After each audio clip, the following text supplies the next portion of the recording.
nuevamente la alegría de presentar a nuestra siguiente entrevistada, candidata, binomio de Fernando Villavicencio y querida hija de una querida amiga. Siga. Qué bueno. Sí, la bienvenida a Andrea González Nader. Ella es el binomio presidencial de Fernando Villavicencio, quien nos acompaña esta mañana. ¿Qué tal, Andrea? Buenos días. Hola, ¿cómo vamos? Es un gusto, es refrescante poder tener estos espacios para que nos escuchen y escuchemos las ideas, ¿no?, de Fernando y de Andrea, porque esta votación se trata justamente de eso, de votar por ideas y no por personas, por fanatismos, claro, por pasiones desenfrenadas. Entonces, muchísimas gracias por el espacio. ¿Primera vez en política? ¿No en política? No, la tercera es la vencida, dicen, ¿no? Esta es mi tercera contienda popular. En la primera me lancé para viceprefectura del Guayas. Tuve la oportunidad de conocer ya en profundidad los problemas de nuestro Guayas rural.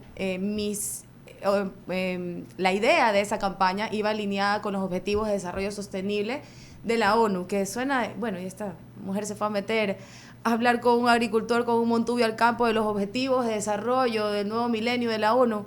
Y es sorprendente que hablamos exactamente el mismo idioma, porque estamos hablando de agricultura, porque estamos hablando de cómo proteger a los ganaderos, porque estamos hablando de cómo conectar el campo con la ciudad. Y la segunda vez antes de esta, que bueno, acompañé a Fernando como segunda en la lista para asambleístas nacionales. El universo fue muy bueno conmigo y no me dejó llegar a esa asamblea del infierno, porque si es que la peor asamblea que habíamos tenido era la anterior, esta de aquí pues la pasó en creces. Y esta es la tercera vez que me lanzo en política. Es un reto mucho más grande, en un momento crucial para el país, y creo que me lanzo a esto porque creo que puedo ayudar a que Fernando llegue a un lugar donde estoy convencida que es la persona que puede desterrar para siempre la narcocorrupción que tenemos enquistada en la política y que permite que esto siga avanzando. Claro, el tema es que yo he sido muy crítico, y ahora más que nunca, con los políticos, no tradicionales, porque todos somos políticos a la larga. Así es. Pero el tema es que esta es una elección especial, donde yo no voy a resolver los temas del país en 1 año, 6 meses, pero escucho entre las ofertas hay un abanico de opciones, que un poco más digo, bueno, ya no hay que gobernar 4 años, sino 1 año, 6 meses es suficiente, y compongo el país. O sea, lo que usted señaló hace un momento es crucial. Esto es un momento crucial para el Ecuador. No diría que tanto es un gobierno de transición, es un tema que si no sabemos elegir, Dios nos coja confesados, dicen en España, aunque unos digan que suena tremendista, pero es la realidad. Es la realidad, porque no solamente se nos viene encima esta narcoguerra que estamos teniendo, porque es una guerra, yo lo veo como una guerra. Y cuando hablamos del tema de seguridad con Fernando y yo hablo del control ambiental, muchas personas se olvidan que la narcodelincuencia se nutre no solamente del tráfico de drogas, sino del tráfico de madera, de especies, de aleteo de tiburón, de la minería ilegal, que es un problemón enorme, y del robo del gas y de petróleo. Y cuando hablamos de gas y petróleo no es el mismo tipo de robo, ¿no? La mafia del gas que se escapa a Perú. ¿Cuántos millones de dólares le cuesta al Ecuador? Son 4.500 millones de dólares en subsidio al gas. ¿Cuánto de eso se está yendo a Perú? Y entra directamente como dinero a las mafias. Y no hablemos de la minería ilegal. Un campamento de una de estas mafias organizadas internacionales que fue descubierto por los militares, se calcula en $60.000 al mes. Un campamento de oro ilegal. O sea, nos están quitando $60.000 de oro para comprar armas para venir a matarnos. Esto es una guerra.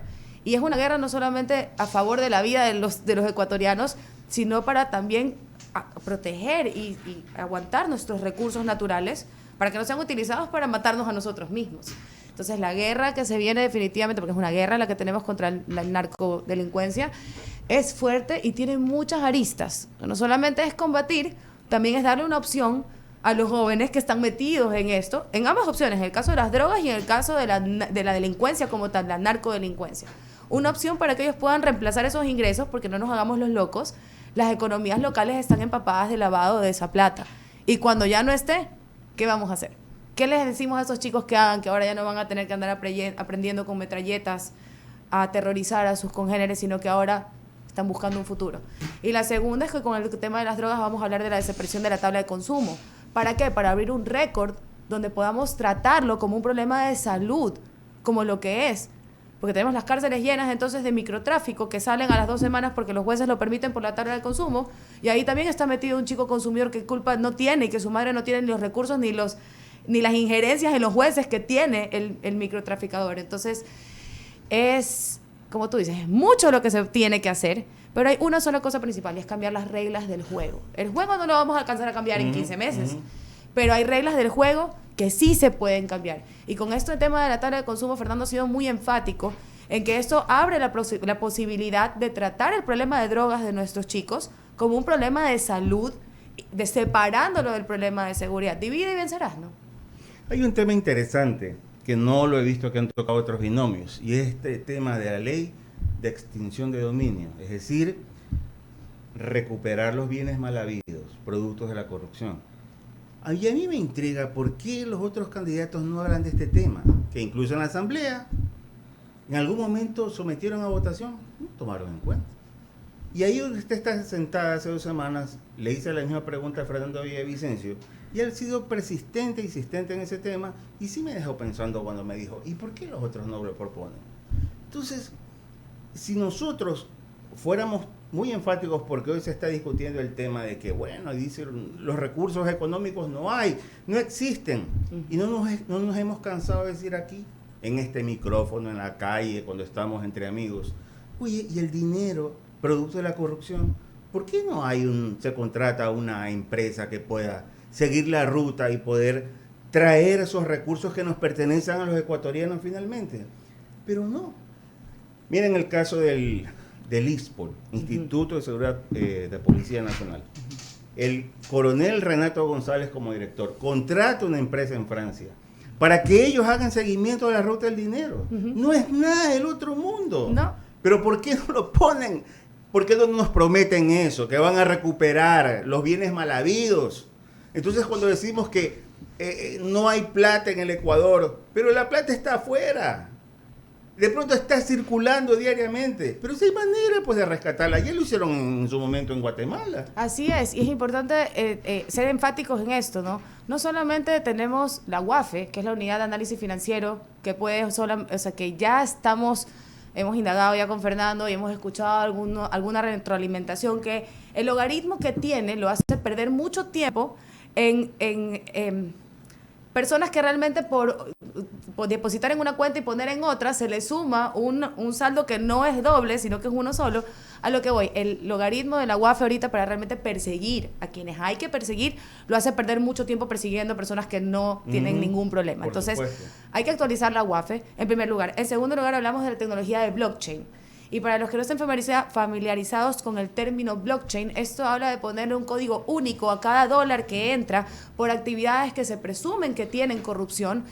Y esto es increíble porque hay una organización internacional que aúna a las grandes petroleras del mundo, porque las grandes petroleras del mundo no son obviamente santo de mi devoción, pero están hartos de que en los países en vías de desarrollo lo que ellos invierten se vaya en corrupción, claro, y que tengan luego demandas de las etnias indígenas, por ejemplo, que viven a sus alrededores, porque esa plata que se supone que iba a llegar en desarrollo, en educación y en salud, nunca llega. Entonces hablamos de la UAFE, hablamos de blockchain, que es una tecnología que ya se utiliza en el mundo para registrar cada dólar que ganó el Estado ecuatoriano por la venta de petróleo, a dónde fue a parar, en qué hospital público, en qué escuela se invirtió.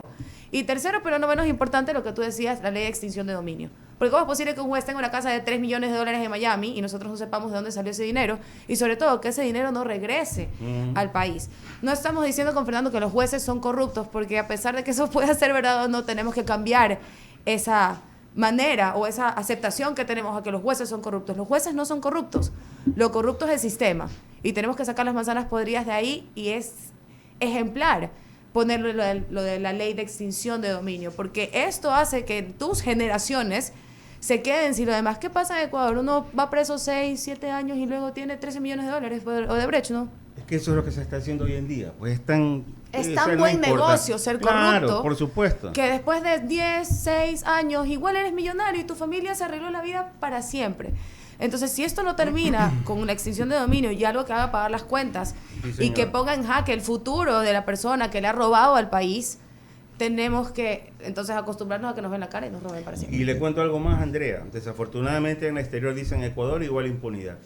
Eso es lo que es. Y estoy de acuerdo con ellos. Y una más antes. Solo deja contarle algo. Había una frase de Facundo Cabral que decía: si la gente mala supiera el buen negocio que es ser bueno, serían buenos aunque sea por negocio.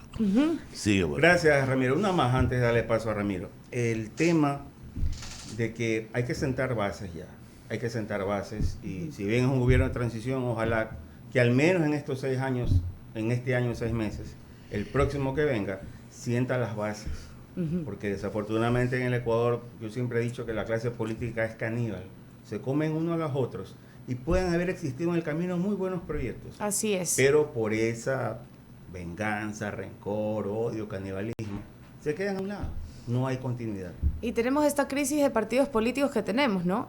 Mucha gente me pregunta, pero bueno, tú te lanzaste por una, luego por otra, luego por la de acá. Y yo les contesto, en mi generación eso es bien visto. Antes, mis papás tienen un término para el que salta de partido en partido, no me acuerdo cuál es la palabra. Camaleón.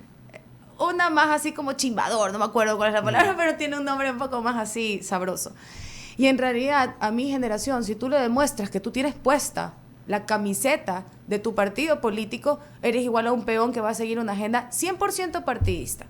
Porque aquí no hablamos de partidos de izquierda que representan la izquierda, de derecha que representan la izquierda, de centro que representan el centro, algún partido ambientalista como tal que hable de desarrollo sostenible, hay algún partido como tal que se clasifique como un partido totalmente de la tercera vía. Todo es en papeles, pero en realidad lo único que consiguen es demostrarle a la ciudadanía que su única agenda es la sobrevivencia, ni siquiera que sea más grande, que tenga más acogida, que vengan más personas a mi partido. Los partidos funcionan para sobrevivir en este país. Y me preguntaba Lenín Artigas que si son una alquiler de una tienda de alquiler, ¿no? Para cuando uno quiere ser político, decir, hola, quiero venir acá. Al revés, ellos nos buscan a nosotros, porque ¿quién les cree? Si me vienes con una agenda, que tu agenda es sobrevivir durante los años, ¿a quién convences? Entonces, es culpa de los partidos políticos también, en parte, la crisis que estamos viviendo. Claro que porque sí. Todos esos proyectos que no pasan en la asamblea son porque yo tengo que andarte metiendo la cascarita a ti, en lugar de pensar que si aprobamos una ley de extinción de dominio, ponemos un ejemplo y se acaba la teta. Sí, entonces, los partidos políticos han perdido toda credibilidad. Se viene un futuro político de personas reales, más que de partidos que propongan soluciones, porque hablo por mi generación y tal vez algo por la Centennial, que es la que me sigue. Nosotros no nos sentimos identificados con ninguno de los partidos de Ecuador en este momento. Andrea, qué gusto tenerte aquí. Y la pregunta que siempre hago a un candidato cuando recién se sienta, aún ya una líder importante, digo, dígame sus generales de ley, como decimos los abogados: nombre, profesión, edad, actividades, lo que ha desarrollado en su vida, digamos su palmarés que debe de presentar a la opinión pública y a sus electores, Andrea González. Muchísimas gracias, Ramiro, por esa oportunidad también. Bueno, mi nombre es Andrea González Nader, mi padre es cuencano, mi madre guayaquileña, tengo 36 años. Para lanzarse tanto para presidencia o vicepresidencia, el mínimo requisito es 35. Entonces no podría tener, lo mínimo que podremos tener es 35. Mi profesión es ingeniera en medio ambiente, pero el tema del activismo... ¿Dónde estudiaste? Aquí en Guayaquil, en la Universidad del Pacífico, que es una escuela de negocios. Ya. Entonces fue muy interesante porque si bien yo me quejaba en la universidad de ¿Y tu colegio? Mi colegio, yo me gradué en la unidad educativa Steiner con Lili Arenas, que fue una mujer espectacular. ¿Todavía vive? Claro, fue una mujer espectacular para seguir los pasos de ella en la política. Obviamente que está viva Lili, ¿no? Aquí en la Kennedy vive. Pero para mí fue un ejemplo a seguir, esta mujer ONU que en estas épocas se fue a estudiar su maestría a Alemania. Yo me inspiro mucho con estas mujeres políticas de antes. No digo que no hay mujeres que valen la pena en la política hoy en día, por supuesto que hay. Pero yo me remito a mi tía abuela, Susana González Muñoz, no la ex prefecta, sino ella la que fue congresista, cristiana, así es. Que no la dejaron ser presidenta de la Asamblea. Fue un par de días presidenta del Congreso en aquella época. Me acuerdo. Y un poco para allá vamos, ¿no? Andrea González Nader es ingeniera en medio ambiente, no es activista ambiental, es activista política, ahora ya no, ahora oficialmente política como candidata, pero el lobbying que te obliga a hacer el activismo te obliga a ser político. Yo inicié como profesora por 7 años de diferentes colegios de Guayaquil en una materia que se llama Environmental Systems and Societies para bachillerato internacional. Y esta materia, bueno, aparte de abrirte los ojos, porque era toda mi carrera en un libro, yo decía, ¿para qué fui a la universidad? Si ya le dan esto a los chicos aquí. Me conectó mucho con la juventud de una manera que me abrió los ojos de cómo puedes usar esa fuerza de la juventud para cambiar el mundo, porque lo hacemos en el activismo. Luego de esto paso a dirigir proyectos en una ONG que manejaba proyectos socioambientales. Empezamos con un proyecto de reforestación de especies nativas en varias ciudades del país. Luego nos movimos un poco más a la parte social. Durante la pandemia trabajamos con huertos comunitarios en los sectores de Montesinaí, Olón. Estuvimos conversando con Ayampe, ya después no se pudo desarrollar como tal. Y manejé un proyecto también de educación, de apadrinamiento de colegios privados a los colegios fiscales que iban a una instrucción de la problemática ambiental. Luego de eso me doy cuenta que la comunicación ambiental tiene un impacto enorme y se empieza a abrir esta rama de comunicación ambiental como tal, que busca una acción en la persona que te está escuchando, y no solamente contarle las malas noticias, el mundo se va a acabar, ya viene el niño, escóndete, sino qué podemos hacer para que tú también estés mejor preparado para cuando llegue este tipo de cosas. Y empiezo con Ecuador Más Verde, que fue el primero de los programas que tuvimos en Vito TVO. Y luego me paso a la radio con Eco Verde, junto con Rodolfo Vaquerizo, en RTP, donde dábamos las noticias. ¿Rodolfo Vaquerizo, hijo o padre? Rodolfo Vaquerizo Blum. Blum. Sí, papá. Ya. Andrea, ¿sabes cuál es la responsabilidad de un vicepresidente de la República? Así es, según la Constitución del Ecuador, las funciones del vicepresidente, la primera pues es reemplazar en caso de su ausencia al presidente, y la segunda, la que le delegue el presidente. Somos uno de los pocos países cuya función de la vicepresidencia queda remitida totalmente a la decisión del presidente. Por eso muchas veces dicen que el vicepresidente es de adorno, pero no es culpa de él. Si no ha tenido un plan de manejo como yo, el que yo tuve, un plan de gobierno, perdón, como el que yo tengo con Fernando, en el cual nos estamos dividiendo este trabajo que hay que tener en un año 6 meses para quitar el narcotráfico y al mismo tiempo darles algo de esperanza, yo no tendría más función aquí que ser un florero, ¿no? Como decimos. Un bonito florero, pero florero Ojalá. al fin. No, lo que te quería preguntar, y ya has conversado con Fernando, ¿de qué te delegaría? Sí, yo le pedí específicamente, y eso fue mi aporte para el plan de gobierno, vicepresidencia tiene 3 ejes transversales. Economía verde, que habla de economía mucho más que de verde. Desarrollo sostenible, que incluye mucho el tema de género, porque dentro del desarrollo sostenible, como lo plantea la ONU, habla justamente de la inclusión de género. Y el tercero, pero no menos importante, cambio climático.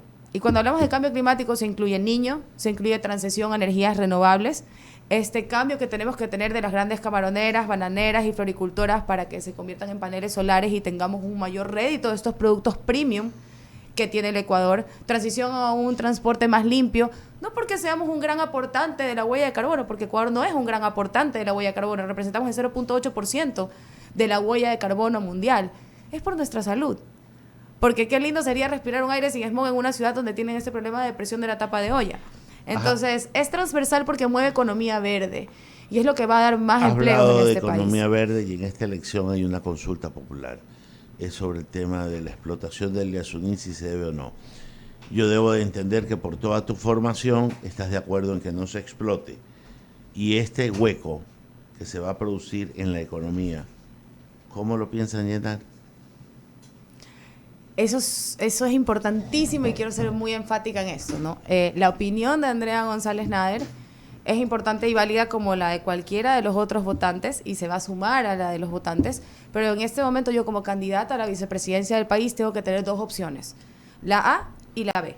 Si es que aceptamos como país mantener el petróleo bajo tierra en Yasuní y proteger a las etnias no contactadas, vamos a tener que llenar un hueco, un déficit, ¿verdad?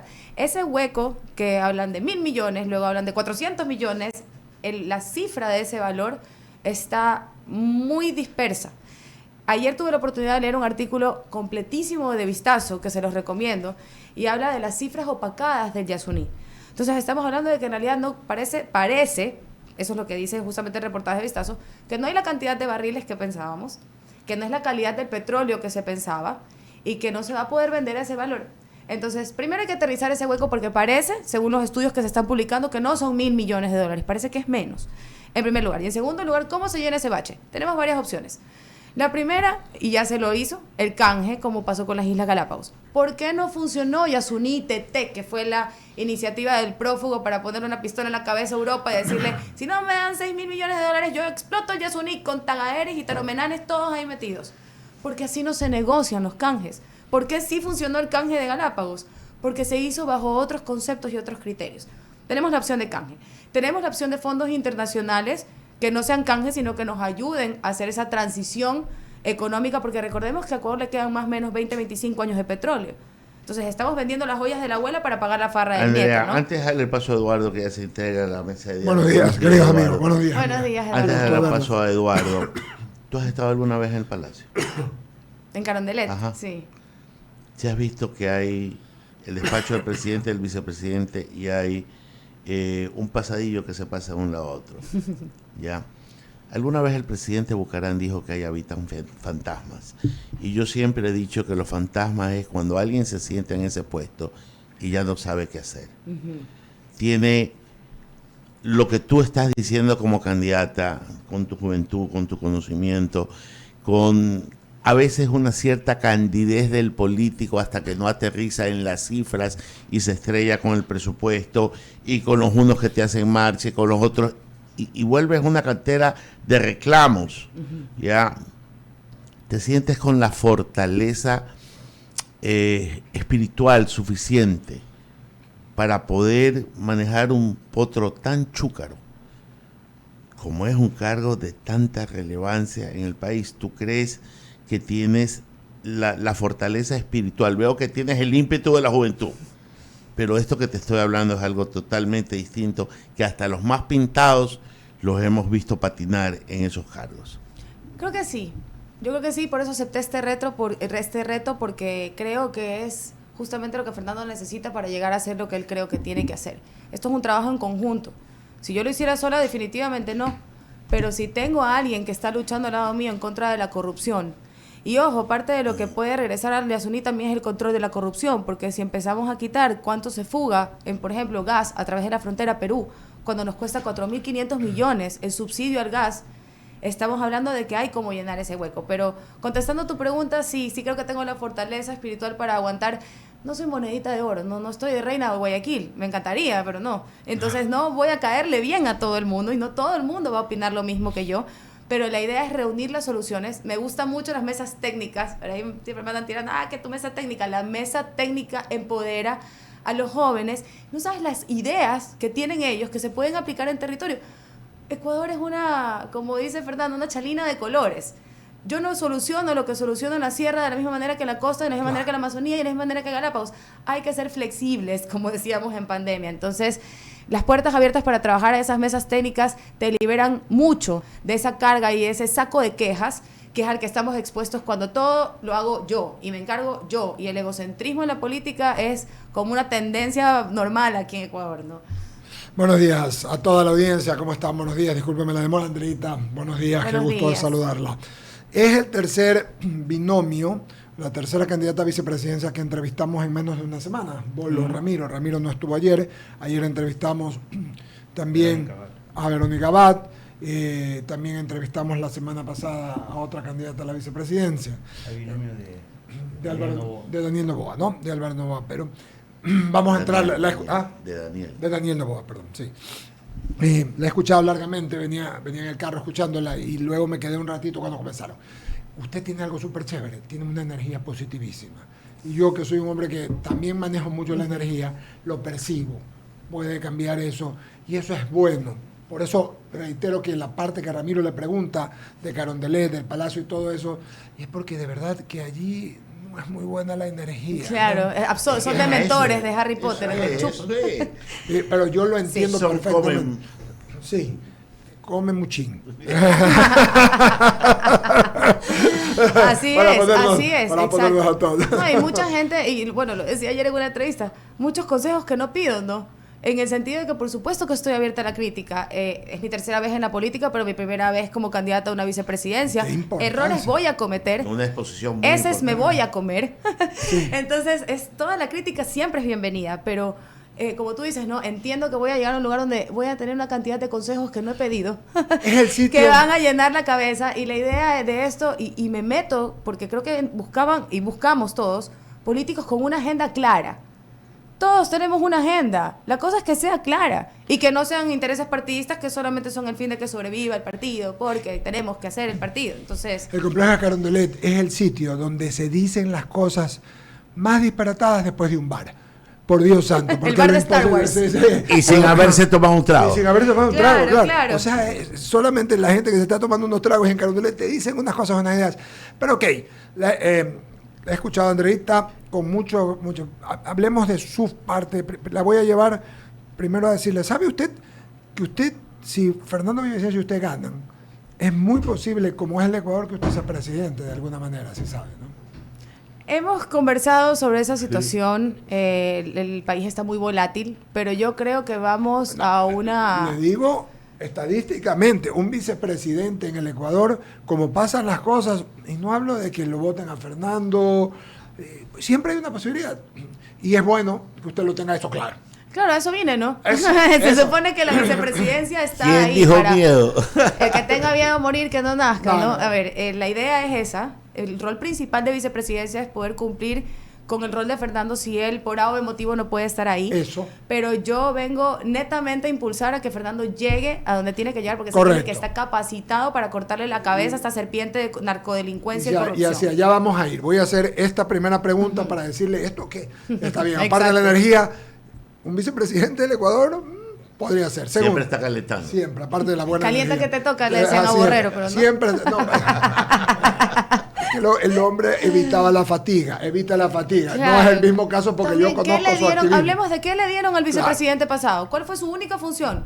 Salud y por el tema de las vacunas. O sea, tampoco podía ser. Y por eso, cuando Ramiro le preguntó hace un rato respecto a todo lo que usted hablaba del tema de género, yo le voy a hacer un pedido, aunque no esté, y se lo voy a pedir a Fernando Villavicencio, que le dé espacio a usted para la inclusión de personas con discapacidad. No solamente que tiene todo el derecho y 100,000 veces más las mujeres. De hecho, todos los binomios, hay candidato a presidenta, vicepresidenta, el tema de las mujeres es fundamental. Así es. Pero también el tema con la discapacidad. Usted sabe que Rafaela Mendoza tiene un problema y trabaja su amiga. Así es. Hay que tratar este tema de la discapacidad porque no solamente es las personas que tienen el problema físico. También tienen otros más y hay que tratarlos. Así es, hay enfermedades que no se ven y por eso reciben mucho menos ayuda de la sociedad. Y algo importantísimo, estamos hablando de la corrupción que hay inclusive en el sistema de ayuda para el tema de los discapacitados. Estamos hablando de carnets de discapacitados en esta asamblea donde están... Imagínense. ¿Qué nivel? O sea, llegar a robarle... Pero sí estaban discapacitados, pero no era por eso. Claro, pero para ese tipo de discapacitación no necesitas ayuda, sino un par de sopapos que no le dieron de chiquitos. Es que decía mi mamillita, que Dios la tenga en su gloria, una cachetada a tiempo salva a un hombre de la cárcel. Yo estoy los audiovisuales. Sí, lo que dice su mamá, mi madre putativa. Por si acaso, ¿no? Totalmente en contra de la violencia intrafamiliar, por si acaso. Y ahorita todo lo que yo diga se lo sabe en mi contra, ¿no? Entonces, hasta el último tuit que me he mandado me buscan, pero sí, totalmente de acuerdo. No solamente el tema de la corrupción, porque ahí es un gasto. Eso es lo primero. Ya hay que eliminar el tema de la corrupción y tener un mejor control en que a dónde van a parar las ayudas que realmente necesitan los discapacitados y una campaña de educación brutal, que es lo que tú dices. No solamente en el tema de desarrollo sostenible, sino en el tema de los discapacitados y en el tema de la educación. Por ejemplo, que fuera bonito. ¿Cómo salimos de este adoctrinamiento infernal? Sí, eso es un reto. Dos, por decirle, una idea que se me acaba de ocurrir. La veo a Andreita que gesticula porque ella es toda eléctrica. Casi que recita. Sí, ¿por qué no incluir como una materia que pueda darle en el colegio ayuda y darle puntos si usted aprende el lenguaje con las señas, que con las manos, para las personas que tienen discapacidad auditiva? Y esas ideas son las que nacen en estas mesas técnicas de los chicos que te digo, bueno, nacen de todos lados, pero cuando tú escuchas a la gente, porque como tú dices, no estar sentada en Carondelet, yo haciendo todo como más o menos al estilo del que vinimos del actual gobierno, ¿no? Mira, aquí hay esta buena idea, bueno, yo la hago. Mira, aquí hay esta buena idea, no, bueno, yo la hago. Dejemos el espacio para que las personas refresquen justamente las decisiones que se toman, si son para ellos. Pero por supuesto, bueno, hasta ahí me quedo con las ideas. Me gustó todo lo que dijiste, todo lo que dijo, del campo que le van a dar, etcétera. Ahora, vamos una a una. Corrupción. Fernando Villavicencio tiene bastante chance. Yo lo veo que mucha gente dice Villavicencio. No obstante, ¿cuál es el rol fundamental de un presidente y vicepresidente, de un binomio que lo primero que está esperando y aspirando es que lo eligen porque está con una postura y un posicionamiento directo contra la corrupción y contra la gente que represente la corrupción. Así es, y ahí es donde el trabajo en equipo es excelente, porque Fernando pues ya lo ha demostrado, ¿cierto? Él puede contra los delincuentes de cuello blanco, él puede contra la narcopolítica, tiene prófugo al prófugo, tiene a Glass con sentencia, ha sacado a la luz Arroz Verde, todos los casos que Fernando ha manejado, comprobado, ¿no? Fernando se puede encargar de los delincuentes de cuello blanco. ¿Y qué pasa con la delincuencia de este país? Que no solamente se alimenta de las drogas, pues, y de los policías o los jueces o todas estas personas que tienen amenazadas y de los asambleístas que tienen comprados, sino que también se meten un montón de plata por la minería ilegal, el robo del gas, del petróleo, el tráfico de especias y el tráfico de madera. Y las aletas de tiburón. Estos 5 elementos que, imaginémonos, ¿no? Las fuerzas militares poniendo toda su atención en el tema narco y en el tema minería ilegal, que es como lo que más vemos en las noticias, ¿cierto? Y todo esto de aquí está conectado, está incrustado ya en nuestro país. Entonces, en el tema corrupción, Fernando y yo la tenemos clarísima. Él va a ir detrás como lo ha hecho, de los delincuentes de cuello blanco, que son los que permiten esta estructura funcione y siga funcionando en nuestro país. Y yo voy por el lado de dónde están sacando los recursos ellos.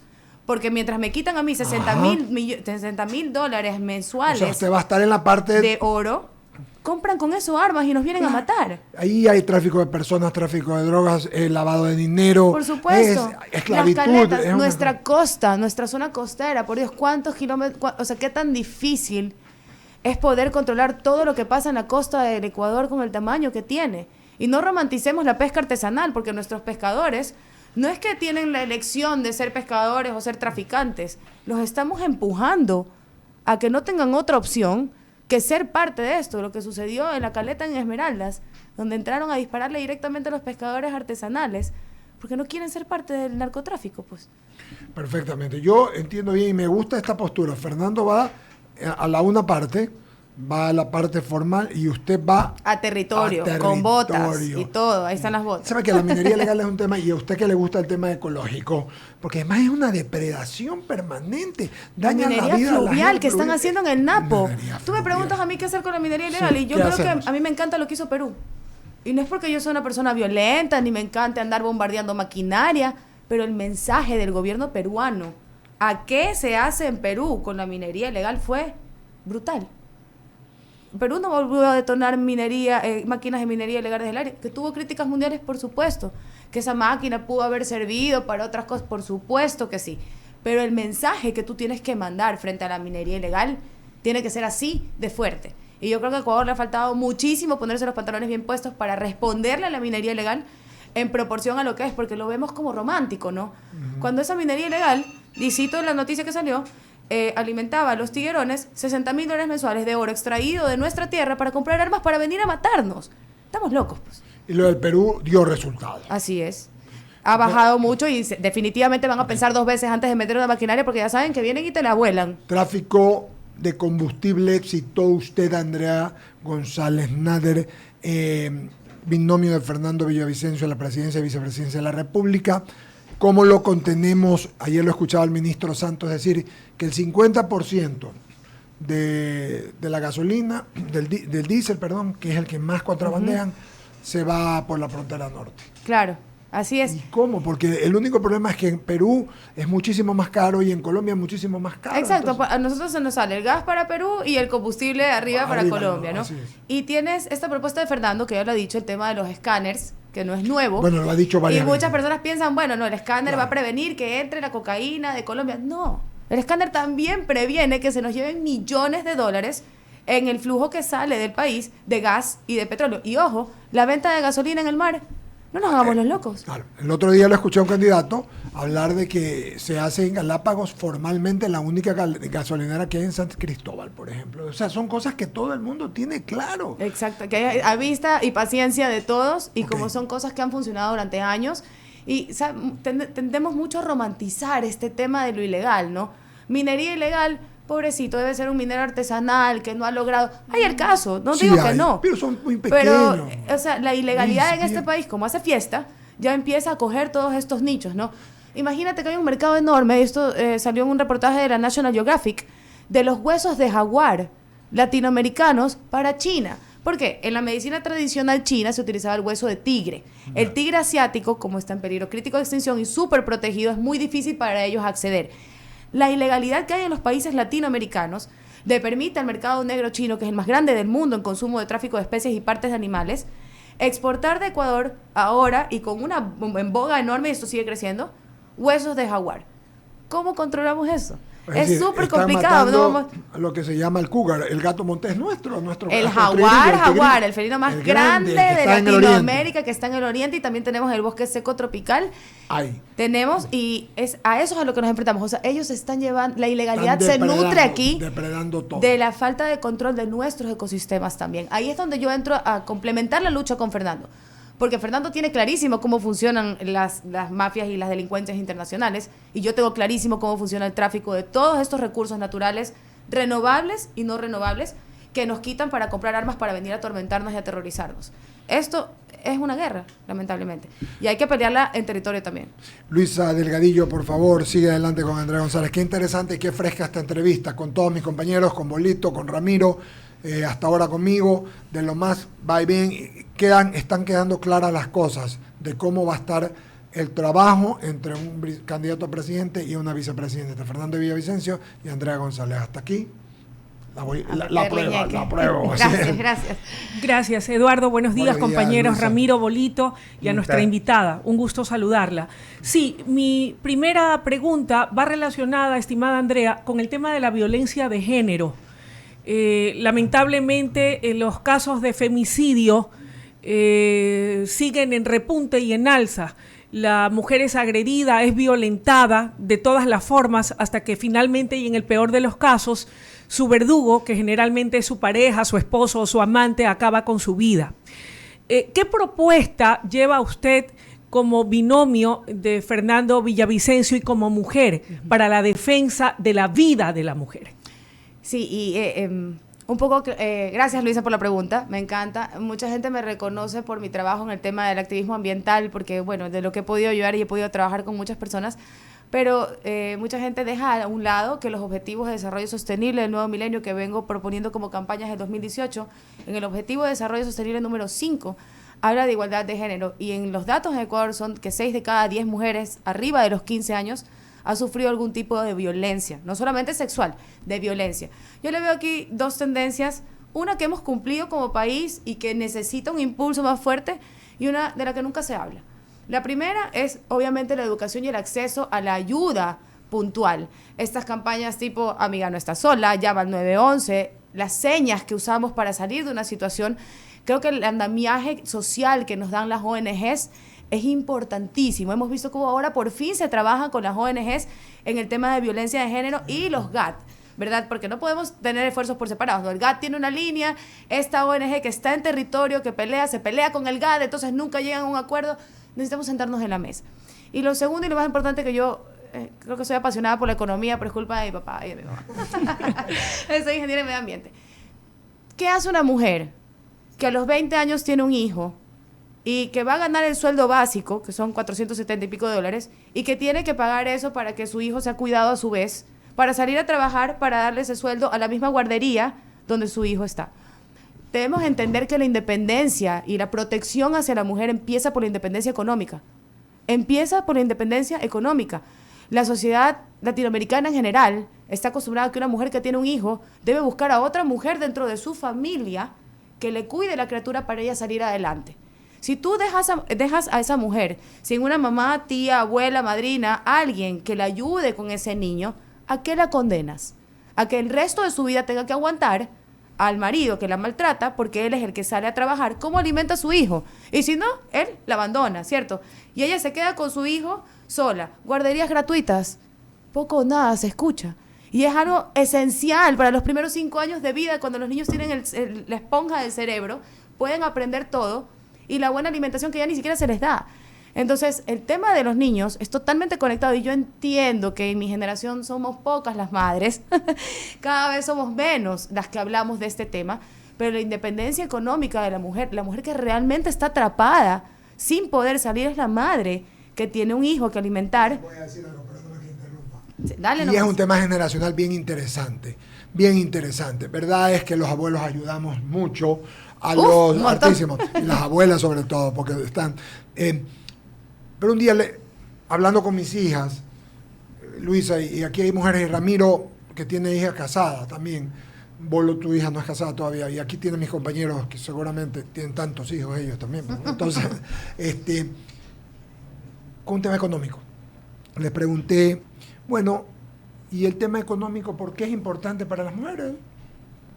Entonces, voy a remontarme a mi mamá, que Dios la tenga en su gloria, porque la tuve 16 años nomás. Un día le pregunté por qué estudiaba. Era el tercer año, eran los 70, no era normal, había dado a luz a mi tercera hermana. Increíble. Y me dijo, ¿y por qué es que usted estudia si mi papá tiene una buena situación? Y no, me dijo, porque yo no sé si tu papá se va a portar bien mañana. ¿Cómo? O si se muere mañana, ¿cómo los mantengo? Pasado la vida, no hace muchos años, mi hija mayor, Valentina, me dijo, las mujeres tenemos que trabajar porque si no es machismo. ¿Cómo?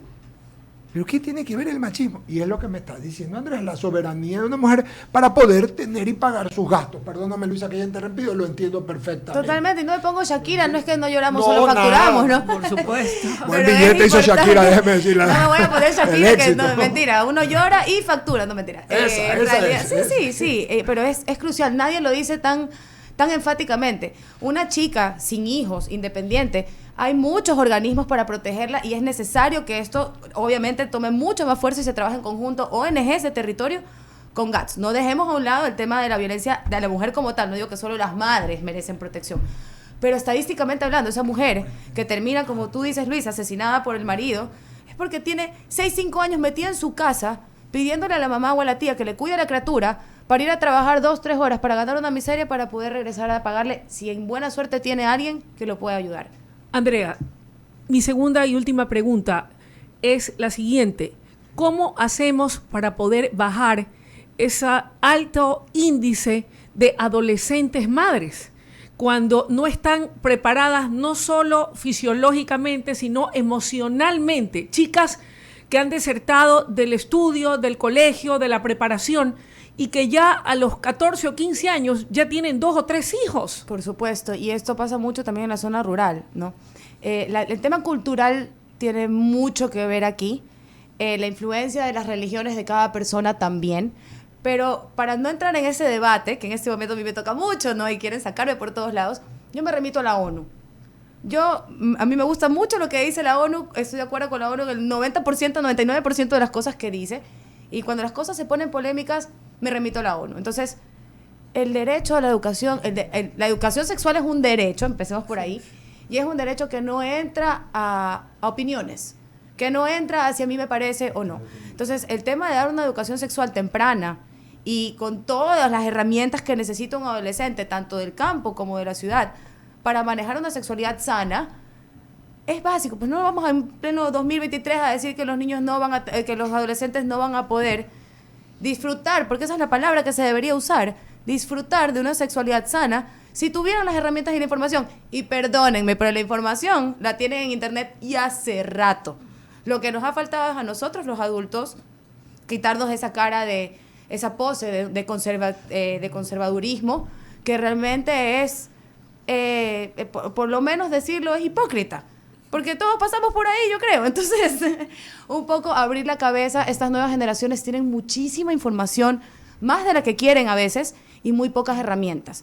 Ahí es donde hay que dar las herramientas para que ellos puedan, repito la palabra, disfrutar de una sexualidad sana, sin que esto tenga repercusiones en su salud, en su futuro, y en una sociedad que luego tiene que ver estos niños traídos al momento que no era con una capacidad económica, que no era convertir a su madre en una mártir de violencia familiar, convertirse él en una próxima víctima de las drogas y la narcodelincuencia. Entonces, mucho por hacer, poco tiempo, pero ya les digo, no se va a cambiar tal vez el juego, pero las reglas del juego sí. Hemos hablado 45 minutos con Andrea González Nader. Jaime Velázquez está con una, te ruego, Jaime, has estado esperándonos, pero tú comienzas la próxima entrevista, querido amigo. No la queremos, hemos hecho una mesa técnica con Andrea González, como dijo acá. De esas que me encantan, que le gustan. Está Emilio Palacios también ya en plataforma. Pagamos corte, entra Jaime Velázquez con la próxima entrevista. Vamos a pagar el corte y regresamos enseguida. Hacemos un corte y enseguida